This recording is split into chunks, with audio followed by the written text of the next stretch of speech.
Around the globe, mankind has enjoyed some of the most beautiful scenery Mother Nature has ever created. Majestic mountains, lush forests, pristine waterfalls, unspoiled deserts, picturesque islands, magnificent beaches, and crystal blue waters. However, disaster can strike at any moment. Tsunamis can hit with little or no warning, destroying entire villages in their wake. Since the beginning of time, volcanoes have exerted their destructive force, often leaving behind toxic lava flows and poisonous gases.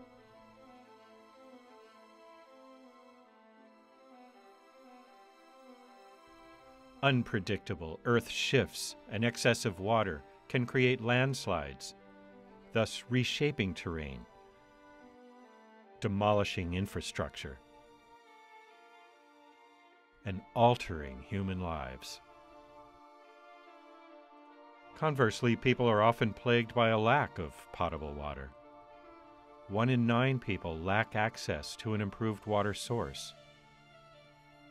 Even with access, demand may outpace supply, and water quality still a problem. The beginning of Geoscientists Without Borders was when the big tsunami hit in Southeast Asia in Christmas of 2004. It affected me personally and my family because we had lived in Southeast Asia. We knew a number of these areas that had been devastated, Indonesia, Thailand, and so on. I began asking of what can geophysicists do? We determined that there would be 3 main aspects to the program. Number 1, it had to do with doing humanitarian work in the world. It needed to involve our science. And the third thing is it had to involve students in a significant way. Geoscientists Without Borders, the idea was to fund humanitarian application of geosciences. There are hundreds of thousands of people dying every year from natural hazards. You know, there's a tsunami that kills, there's an earthquake that kills tens of thousands of people, poison gases that you may have around the volcanic eruption. All these hazards are good projects for GWB. Being a geophysicist, it is such a no-brainer to support GWB. It showcases the value that geophysics brings not only to the oil and gas industry, but also to the global community, to humanitarian needs all over the world, be it earthquake prediction or groundwater and so on. That's one of the reasons that we're so passionate about it.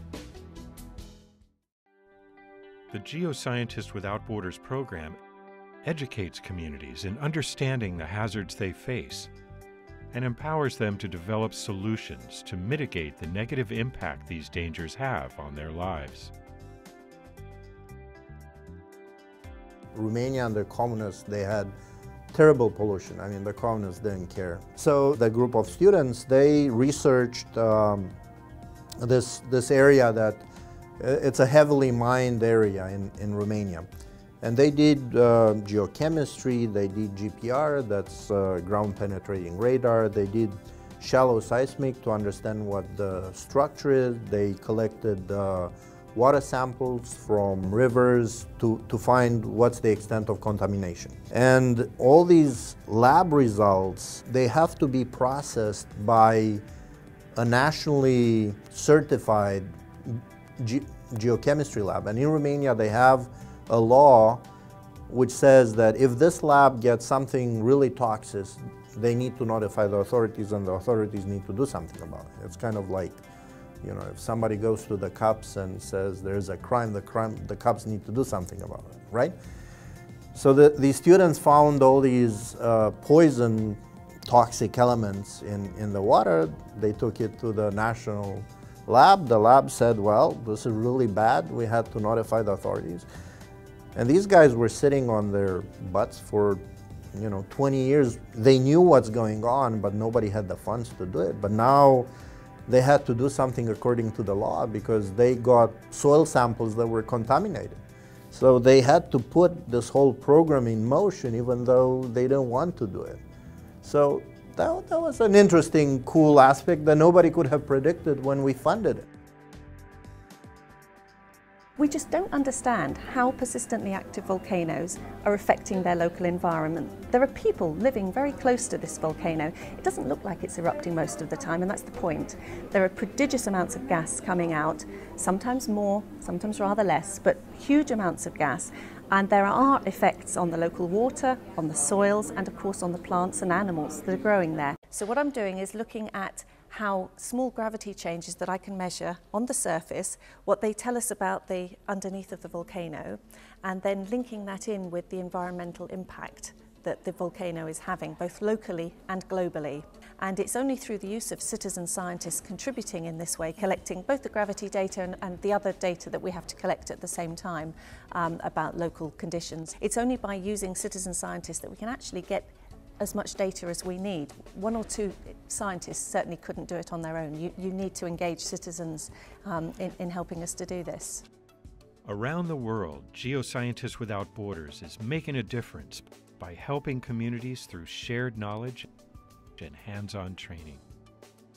We're helping to bring sustainable, clean water to villages, improving disaster planning strategies, and cleaning up toxins in the environment. Geoscientists Without Borders was recently honored for the 2014 Best Outreach Program by World Oil. The GWB program was made possible by the fundraising efforts of the SEG Foundation. We are proudly sponsored by Schlumberger, Kiwi Energy, Petroleum Geoservices, CGG, Global Geophysical Services, and Santos. For more information about Geoscientists Without Borders, please visit our website at www.seg.org/GWB.